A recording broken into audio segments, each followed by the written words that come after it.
Meanwhile, Eurocrats in Brussels have already proven inept at managing the political, the social, the economic fallout in the peripheral countries that have been impacted most by this debt crisis. So if these latest election results prove to be the straw that breaks the camel's back in Greece, they could portend similar results for other nations that find themselves in the same boat. Uncertainty abounds like never before. However, austerity is what gets a lot of the buzz these days. I spoke about all of this with Jim Rogers. He is famed investor and author of this book, A Gift to My Children, A Father's Lessons for Life, and of course, investing. Take a listen.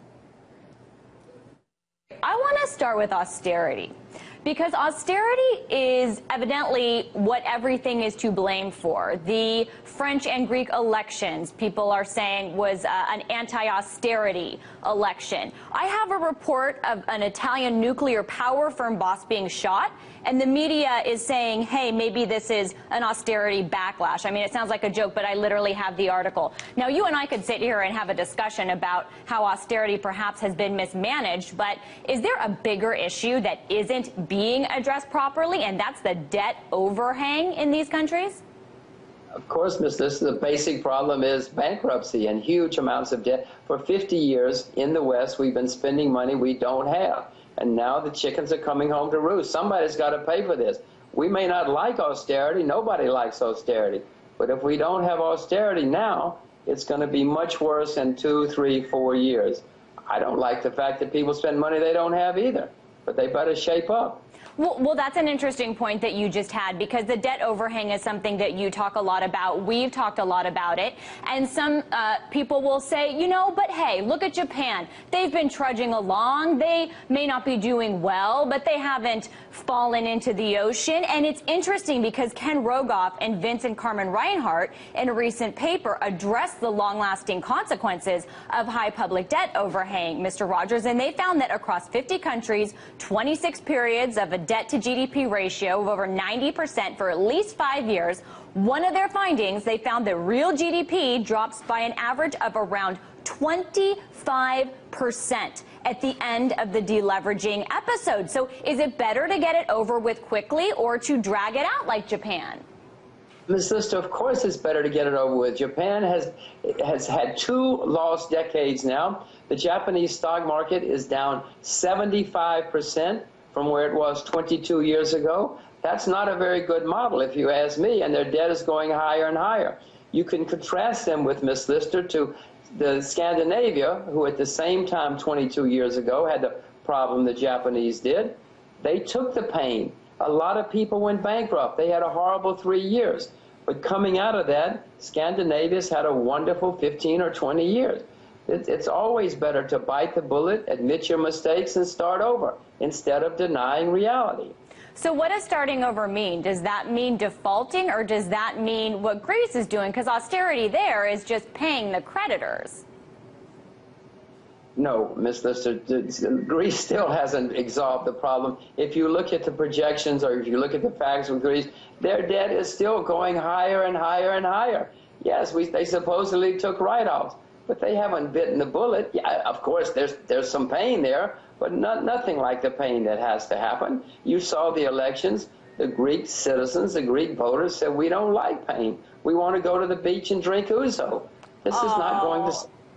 Oh, I don't know about that. There's been a lot of pain that's been suffered in Greece as a result. I guess the question is, Mr. Rogers, for what? Because as you mentioned, the debt is continuing to grow heavier because these measures are in order to pay the bailout, pay their creditors. So what would the proper pain be? Would it be defaulting? Would it be exiting the euro? What would it be? Not good exiting. They might exit the euro. It's the wrong thing for them to do. And if they exit the euro, then they go back to the same old Greece, the same old drachma. You know, a few periods of inflation, high interest rates, turmoil, economic problems, then you start over. I mean, the same old Greece for the past few decades, or the same old Italy, etc. Not a very good model either. I would not suggest they do that. Now, they may do it because they don't want to take the pain. What would the proper pain be, Ms. Lister? Sit down with your bankers, with your creditors, and explain they cannot be paid We're going to have an orderly reorganization, the way all bankruptcies happen, Ms. Lister. There's nothing new here about this. All bankruptcies reorganize and start over. People take big losses. The banks, the creditors, the people who made these loans are going to have to take big losses. But, Ms. Lister, you didn't make the loans. You didn't spend the money that they didn't have, and I didn't either. So why should somebody else have to pay for the bank's mistakes? I totally hear what you're saying. Along those lines, another finding of this paper of Rogoff and Reinhart was that waiting for markets to signal a problem may be waiting too long because governments have the ability to suppress market signals.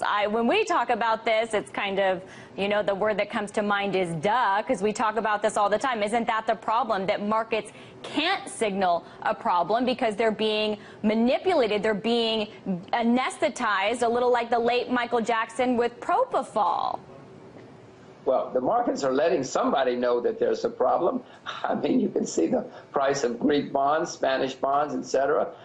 You and I know there's a problem, but so do other people as well. The markets, you're right, are being somewhat suppressed. The central banks around the world, wrongly, in my view, keep propping up the bonds, keep propping up these markets. That's not the message that should be going through to people.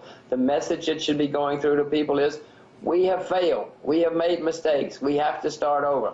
So let's reorganize and do it in an orderly manner. If you don't do it in an orderly manner, Ms. Lister, eventually the market says, we're not going to give you any more money. Then that's chaos. That's a shambles. That's when you have real turmoil, worse than turmoil. You have riots in the streets, you have many bankruptcies, and you have serious problems.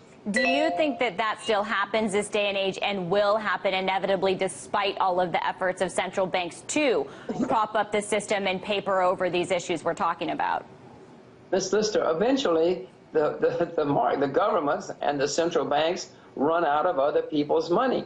And it doesn't have matter what they do, the market will overwhelm them. That's coming. You should be very worried about the next 2 or 3 years, and certainly over the rest of this decade, because there's going to be a lot of serious problems in the world, not just the West. And you're going to see a lot of people lose money. You're going to see institutions that have been around a long time disappear. Lehman Brothers had been around 150 years. Bear Stearns had been around 80 years. You're going to see a lot more problems, a lot more surprises, because nobody is facing reality. Speaking of not facing reality, and you mentioned the role of central banks, we're talking about it now. And as we will have this show go to air, there's a hearing going on the Hill with members of a House committee about how to reform the Federal Reserve. Now, taking out of the equation the option to abolish it, how practically could or should the Fed be reformed? Well, if it's got to be the central banks were originally designed 100-odd years ago when the great British, the Bank of England was reformed and started over. They were given the task that when there were panics in the market, that the central bank was to step in, lend money at high rates of interest against sound assets, and get through the panic. That was what they were supposed to do, and the Bank of England for a while did a brilliant job at it. 125, 50 years ago. That's what the central bank was supposed to do. That's all they should do, if you ask me. Our central bank was set up with the mandate to make sure we had a sound currency. They've wandered away from that in spades. In fact, they've done their best to destroy a sound currency over the past few decades. If you want to start over, you say, okay, we'll have a central bank. All you can do is, in times of panic, you step in, you take sound collateral, got to be sound collateral from people you think will survive, you charge them high rates of interest, and you get through the panic. If people come in with unsound collateral or people who are not going to survive, you step aside and let them fail. Right, so no more of this trash to cash at 0% interest rates. Now, still ahead, Jim Rogers on what the Bernanke Contrarian Indicator is telling us about jobs. Welcome back. Also going on in the U.S. today, the Senate, Republicans blocked a bill that would extend low interest rates on federally subsidized student loans. Now, the point is not to analyze whether the government should or should not be subsidizing student loans. That's another issue entirely. And by the way, politicians on both sides of the aisle support an extension of the interest rates at the level they're at, but they disagree on how to pay for it. But the facts are that if a deal isn't reached in July, reportedly more than 7 million students would see the interest rates on their loans double from 3.4 to 6.8%. So the question is, what happens if there is no deal? Will we see student protests in the U.S. as we've seen in Montreal and London? Will we see a $1 trillion student debt bubble pop and result in a taxpayer-funded bailout of underwater degrees? We don't know. But Jim Rogers predicts economic turmoil and riots ahead in any case. But first, the jobless market that these students took out loans to prepare to enter, only to find dire prospects. Take a listen. One of the things that the Fed obviously deals with these days with its dual mandate of unemployment and price stability is unemployment. And something that evidently, reportedly, is on the Fed's radar these days is hysteresis, which is, I'm told, what happens when the 5.1 million Americans who've been unemployed for 6 months, they have declining chances of finding work, less likely for them to ever get a job, and long-term high unemployment becomes just that, long-term. Now, Ben Bernanke says that, hey, we're not here yet in the United States, but my question to you, according to the Ben Bernanke Contrarian Index, does this mean, or indicator, you could say, does this mean that we are there in the U.S.? Because I know you often say that Bernanke is always wrong. I say, look at the facts. Don't say what I say. Just look at the facts. You'll see he's always wrong.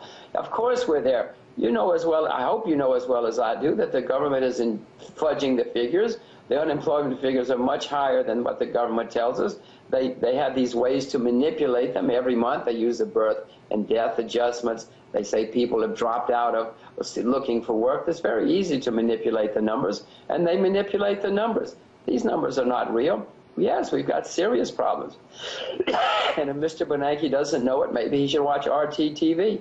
Speaking of what you watch on TV, I do have to ask this, because I was catching up on your interviews with mainstream media outlets that you did when you were here in the States recently, and a lot of them seem pretty surprised, maybe incredulous over some of the responses that you give to them. Do you think that, and I don't want to put you on the spot to say bad things about any of these people who I'm sure that you like very much, but maybe then more broadly and generally, is the mainstream media in the U.S. asleep about some of these things? Well, Ms. Lister, the mainstream media everywhere is asleep about things. They are, by definition, they are the mainstream. They have the conventional wisdom. They probably wouldn't be the mainstream if they didn't walk down the conventional wisdom. The conventional wisdom has nearly always been wrong, though. I'm not the first person to figure that out. We all know that. If everybody's thinking the same thing, somebody's not thinking. I'm not the first to figure that out. You are maybe the most prominent that I have seen recently, though, continuing to go up against them and try and set them straight. You know, along the lines of the U.S. jobless situation, though, I do want to ask how you think the U.S. is going to afford this amount of unemployed people and the pressure that it puts on social welfare programs, because, Mr. Rogers, something I just saw, disability insurance. Okay, these are people that say that they cannot work because they are physically or mentally injured. 99% of them stay on it until they retire. Those numbers have increased by 1.6 million since the recession, a 22% increase. Economists, some of them say this could account to up to a quarter of the decline in the labor force participation rate. How is the U.S. going to continue affording this? Can the U.S. continue affording this? First of all, Ms. Lister, they don't stay on until they retire. They stay on until they die. You and I are going to pay for these people for the rest of their lives, and certainly the rest of our lives as well. How can the U.S. pay for it? Ms. Lister, we're not going to be able to pay for it. It is physically impossible, financially impossible for the U.S. to pay the obligations which it has incurred. That's just today, Ms. Lister, and our debts are going up at the rate of over $1 trillion every year. It cannot be paid. The U.S. is facing bankruptcy. We're going to see more crises, more turmoil. There's good news this year, Ms. Lister. That's because there's an election. There's an election in November. Everybody in Washington wants things to seem to be good. The people outside of Washington know things are not so good, but after the election, we're going to start seeing a lot of bad news. The market is going to come to power again. The next 2 or 3 years are not going to be fun. You know, you've said that you think that riots are going to be in the United States. Do you think that that's going to happen in this next 2 to 3 years, that you predict that the economy will have a lot more trouble? Yes, we're certainly going to have social turmoil. We're having social turmoil around the world already. London of all places last year, had all over the UK, had massive riots. We've been having disturbances in the U.S., some U.S. cities in the last year or two, as you know. No, things are going to be much worse in the next few years because nobody's facing reality. You saw what happened in Greece when the governments finally started acknowledging the problems. I don't particularly like saying this. I'm an American taxpayer, an American citizen, an American voter like you. But somebody's got to face reality. Speaking of facing reality, it doesn't look like politicians are. You have mentioned that clearly this is an election year. You think that that's why good news is what's kind of dominating the headlines. One interesting thing, though, we have seen a rise in support from parties outside of the mainstream in the U.S., a candidate like Ron Paul. In France, a party like the National Front saw unprecedented support. Do you think we'll see a continuation of support for parties outside of the mainstream, and what impact do you think this will have on Western economies? No, of course. You see that the political system, Greece, has parties which didn't exist 5 years ago, 10 years ago. Even in Germany, you're starting to see new parties arise. I mean, in Germany, in a provincial election Sunday, a new party got 8% of the vote. 8% from nowhere. So you're going to see more of that. You're going to see it certainly in the U.S., not just in the rest of the world. You're going to see it here, too, because people realize the mainstream, as you put it, the mainstream has gotten us into this situation. Miss Lister, a pox on both of their houses. The Democrats and the Republicans got us into this situation. You and I didn't get us into this situation. The Democrats and the Republicans did. So now people are starting to say, well, wait a minute. These guys have been wrong for a long, long time. Let's try something new. And just to follow up real briefly, if you could, do you see this as having a positive or negative impact on Western economies? On the economies? Yeah. Well, you're going to have more fracturing of the political system, which leads to more turmoil, if you will, and that will be negative for the economies. It's not going to solve it. Nothing's going to solve the problem until we have a crisis or a semi-crisis, and then somebody steps in and the voting public steps in, acknowledges reality, and says, okay, we have to start over. It's not going to be fun. It's going to be painful. It's going to be confusing. It's going to be perplexing. Prepare yourself, Miss Lister. Well, I'm learning to farm in the meantime, Mr. Rogers. I appreciate you being on the show. Thank you so much. Always my pleasure.